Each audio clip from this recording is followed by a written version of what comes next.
Welcome to Insight, produced in partnership with WDSE WRPT in Duluth, Minnesota.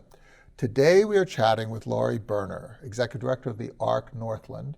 Laurie has generously agreed to share some of her experience with us. I'd like to thank you, Laurie, for joining us today. Thank you for having me. I appreciate it. So the Arc is a renowned organization providing services to those living with disabilities and their families. Talk about how the Arc executes its mission here in this region. Well, we've been doing it for just about 70 years, and so we're a very, I believe, progressive organization where we really keep in touch with the people that we support, because things change and evolve over the years. And so when you serve people from birth to death, you have a lot of different variables in that.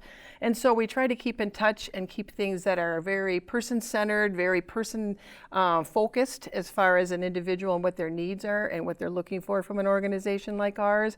And so it has evolved over the years. And so we also do the same thing with family members, for instance, and keep in good touch too with other service providers so that we know what they're learning about what people's needs are and how we could possibly work together and reach out to other people as well. And the arc of 70 years is very important because if you take a look at how Americans viewed people with disabilities, there have been quite a transformation.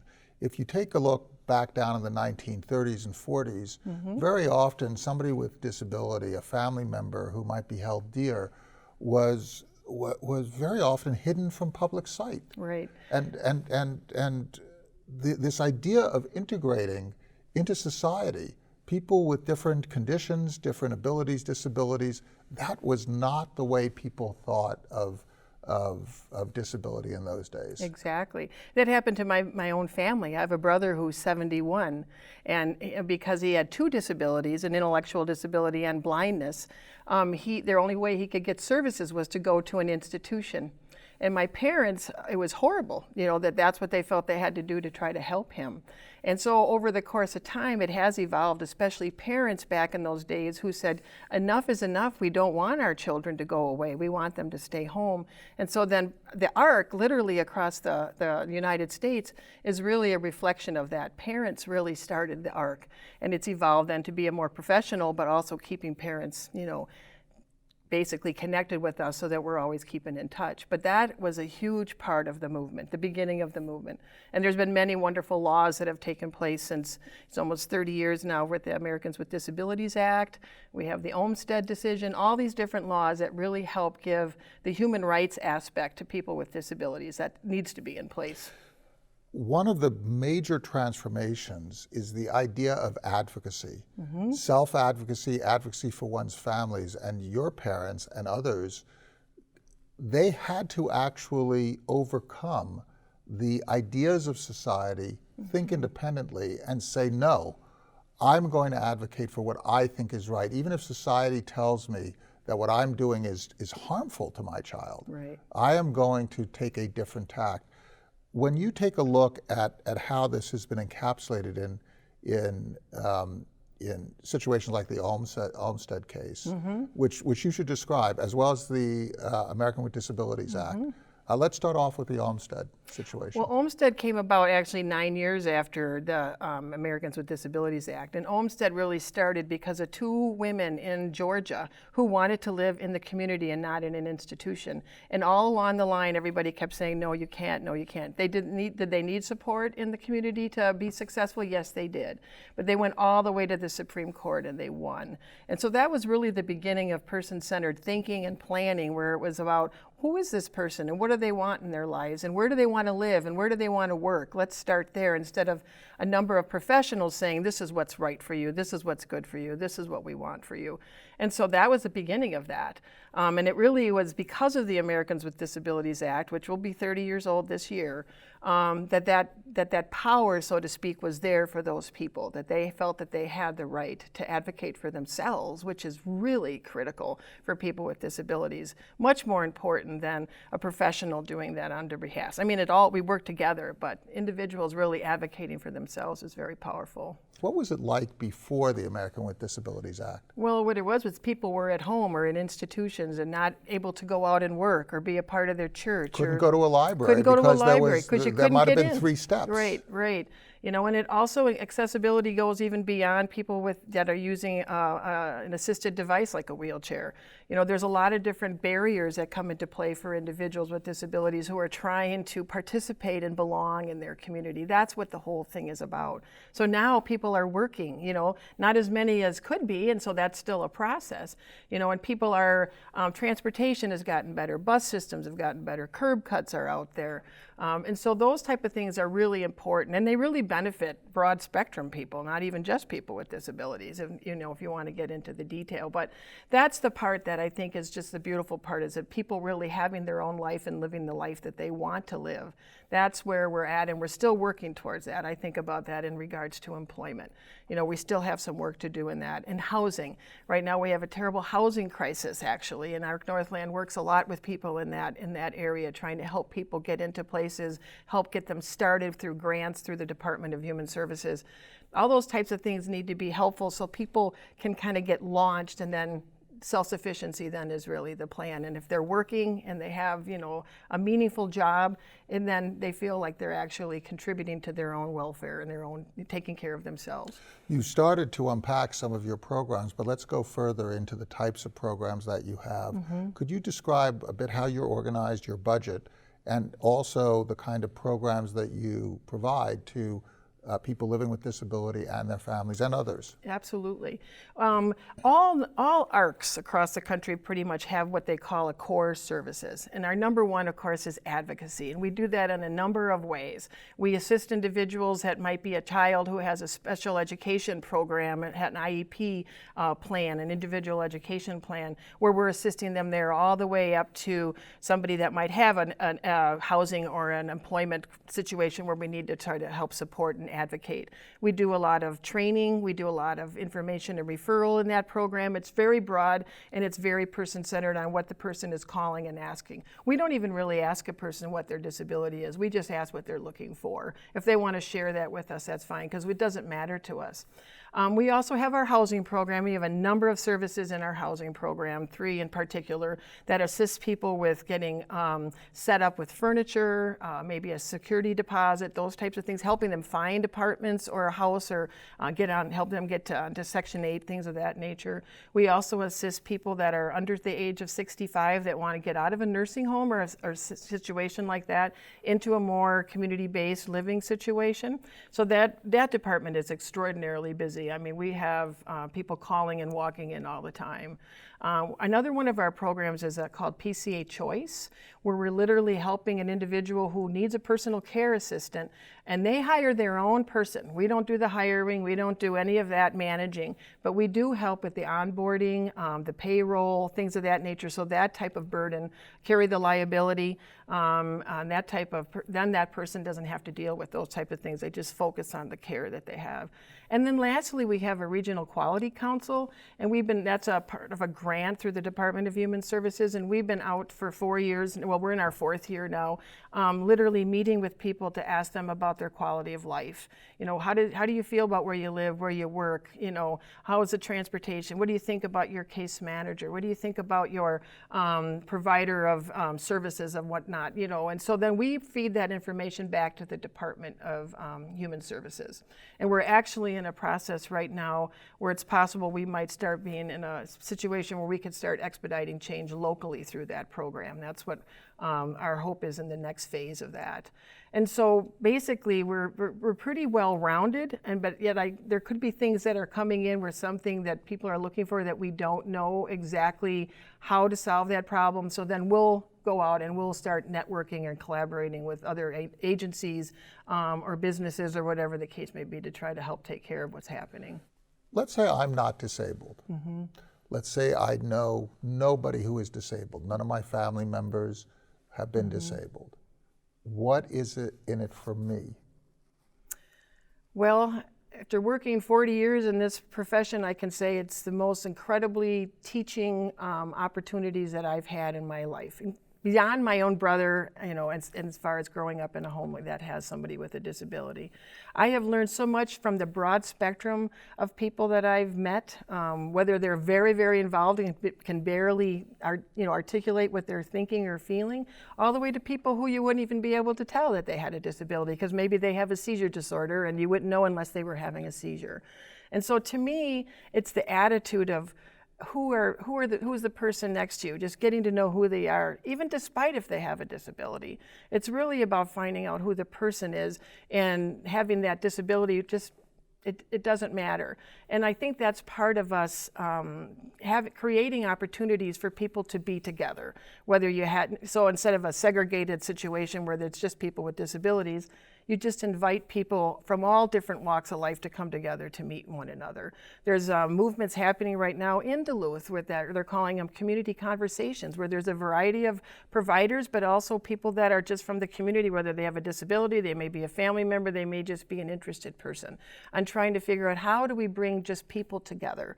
And this particular group is focusing in on making those connections for people with disabilities, because a lot of times it's who you know and how you get to know them and things like that help bring things into your life that help you grow. But I think it goes both ways. People with disabilities bring a lot to everybody, to people's worlds. So doesn't it come down to what is the meaning of our lives, right? Mm-hmm. What enriches our lives? When we go out and we experience a great work of art or a film, mm-hmm. something very mundane, mm-hmm. A ball game that is taking place, when we go out and we experience the weather, we are experience machines. Mm-hmm. We are entities that really enjoy learning new things. And so when we interact with somebody with a different perspective, a different ability, a different right. disability, mm-hmm. a different way of being, that can be tremendously enriching if we get rid of our own fears, our own awkwardness. Right. Right, and we actually can share. We can share person to person with somebody and just listen to them. Right. That could be just amazing. Exactly. It's the lack of experience that really makes us ignorant, to me. And and I think the more that we give people the opportunity to just meet people, and you hit it right on the head when you said people's different abilities, because at the ARC, that's what we focus on, is somebody's abilities. We don't just, we don't want to say, well, what can't you do, or what, what's your disability, or it's not important. It's what can you do, and what do you want to do, what do you want to learn, and where do you want to go? Laurie Berner, this has been a wonderful conversation of the work of the ARC Northland. Thank you so much for describing the challenges and the opportunities of people with disabilities enabled by the ARC, and thank you so much. Thank you. For your I really insights. Appreciate your time. Appreciate it very much for the invitation.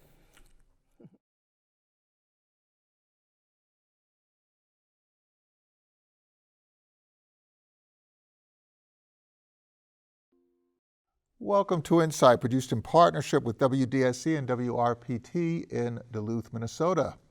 Today we are chatting with Jodi Slick, founder and CEO of Ecolibrium3. Jodi has generously agreed to share some of her experience with us. I'd like to thank you, Jodi, for joining us today. I'm glad to be here.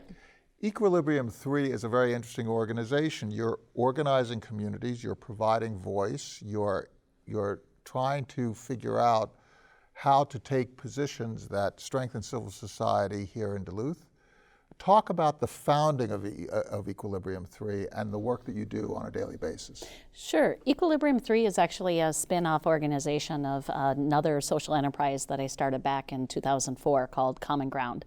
And Common Ground worked on green affordable housing construction as well as training low-income people and those that were currently in prison in the trades so that we could advance some housing solutions in this community. But what we found is that just taking kind of a silver bullet approach to some of our most complex problems isn't necessarily going to get us where we need to be and the type of impact we want. And so when there was a merger of some nonprofits, we actually spun out about half of our staff, half of our board to create Ecolibrium3, really to operate at the intersection of energy, equity, and economic vitality and take multiple approaches simultaneously to addressing our most difficult problems. So that's a very interesting process that you go through. You build an organization, you do it laboriously, and then you reach a conclusion that really by spinning off, by having your staff become integrated into other organizations, those organizations can take that part of what you do and do it just as effectively or more effectively than you can. And then you take a look at where the gap is, and you're going to fill that gap again. So you started an organization to fill a gap, and then when you see other gaps emerge, you move into another gap-filling role. So what caused you to identify a gap? I mean, there's certain things that you're seeing where you see a need that is not going to be addressed if left unattended. Yeah, I call it the messy middle. And I think that throughout our community, throughout the nonprofit world, we see that there are a lot of conversations that are held, and the problem seems so big and so intractable that we all have our theory of change. If we do this, something will happen. But problems are much more complex than that. And what we found with the people we were working with was that we actually had a really strong team of people that could kind of swoop in and figure out what the lever was or the nudge was to make something happen. And that didn't mean that we needed to create our own programs. Sometimes that's about building capacity of other organizations. Sometimes that's helping kind of cross-sector partners better define a problem. Framing the problem. Absolutely. Framing the issue. Because very often it's not within our capacity to really get to the core, right, in a very short period of time. That sometimes takes time. And time requires discussion, debate, disagreement, mixing it up a little bit. Yep. But I think one thing that we've found is that it also very much takes a lens of get something done. And I think that's really, we approach our community, whether it's the Lincoln Park neighborhood, where we've been working on revitalization for the last decade, or energy transition and working on helping people out of energy poverty. We look at all of those types of issues really through both a design thinking and a systems thinking lens. Start by really understanding from the person's or the household's point of view what their barriers are, instead of just kind of projecting that we've got solutions. Let's really understand from the individual point of view. Let's think, let's listen, let's iterate, and let's try something. Because it's only when we're actually doing something, doing that project, helping somebody with their home, getting people together to discuss issues that we actually move forward. So your value add isn't that you can write a check. Your expertise is in systems thinking, is in this design, this idea of designing solutions. You actually function as a facilitator. You don't even come with the in-depth knowledge of the community that people who are in the community possess themselves. You're going to help. I mean, you have some of that knowledge, but you're going to help through this through the way you interact to create ideas for solutions. Yeah, and we really do work on that design and systems thinking point of view. It's something that we've worked across multiple domains. And so, for example, Ecolibrium3 is working right now on demonstrating some innovative housing techniques that hopefully will make housing more affordable in our community. At the same time, we're working in community on things like blight reduction. We've formed some great partnerships with the University of Minnesota Duluth to look at the data that we really need to understand the fact that people in our neighborhood have a 14-year longevity gap. We I think serve in this really interesting place in which we've got credibility, honestly, with the person that's standing across the street at 9 a.m. waiting for a bar to open, all the way up to federal agencies. And how can we kind of serve as that weaver between what the challenges are and the very kind of small parts of solutions that lots of different people can bring to the table. Talk a little bit about how you put together teams that advance these ideas. Yeah, so Ecolibrium3 actually only has 4 full-time staff members, but one thing that we have learned over the years is we need a heck of a lot more capacity. And if we can figure out how to get good people working on problems in our community with other good people, solutions will emerge. And so one thing that we ended up doing is launching an AmeriCorps Vista program, which has 16 members right now and actually will be expanding to 24 this summer. And what that is that's actually bringing in 24 full-time community service volunteers that are giving a year of their time actually working at poverty wages to increase the capacity of our organizations. And through that type of running a VISTA program, we're able to have volunteers that are working with the public health on opioids, working with the tribe on food sovereignty, working with the Children's Museum on STEM access for low-income children, working on energy poverty, et cetera. And so that's a place in which we use our capacity and the relationships that we've been able to garner over the years with the federal government to bring a considerable amount of resources into our community, not just for the work Ecolibrium3 does, but to really kind of help the entire community and multiple organizations do better. Another example would be that we recognize in this community one of the challenges we have towards housing is the lack of people in the trades. And we have workforce groups that are working on that. We have the trade organizations that are working on that. But we keep hearing in community that some of the frustration is that it actually goes all the way down to our middle school kids, and whether or not the trades or kind of the blue collar STEM is something that they're interested in. Well, there's nobody that's necessarily an organization working in that particular area, but we know in our neighborhood that's an opportunity for us to show and highlight the blue-collar STEM that already occurs. And so we're working with everything from the school district to trade organizations to the university for an informal STEM learning process that can do some creative placemaking in Lincoln Park by actually helping to turn the neighborhood into kind of a walking science museum, but at the same time highlighting the amazing jobs that this neighborhood has, whether they be from the port or brewers that use chemistry to bakers to our HVAC guys, and hopefully put a little kind of nudge in there specifically to help kids and their identity so that a decade from now, maybe we have a deeper pool of those that are working in the trades to get to our affordable housing issue.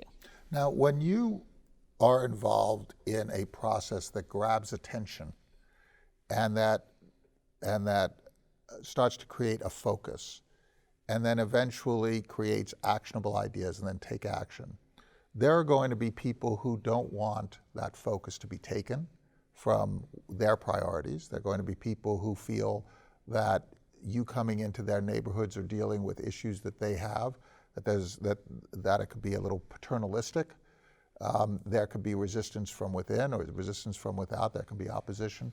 Talk about your experience of that type of a dynamic and how you navigate that. Yeah, so I think one way in which we navigate that is we try to kind of fully understand what the landscape is or the ecosystem that we're dealing with.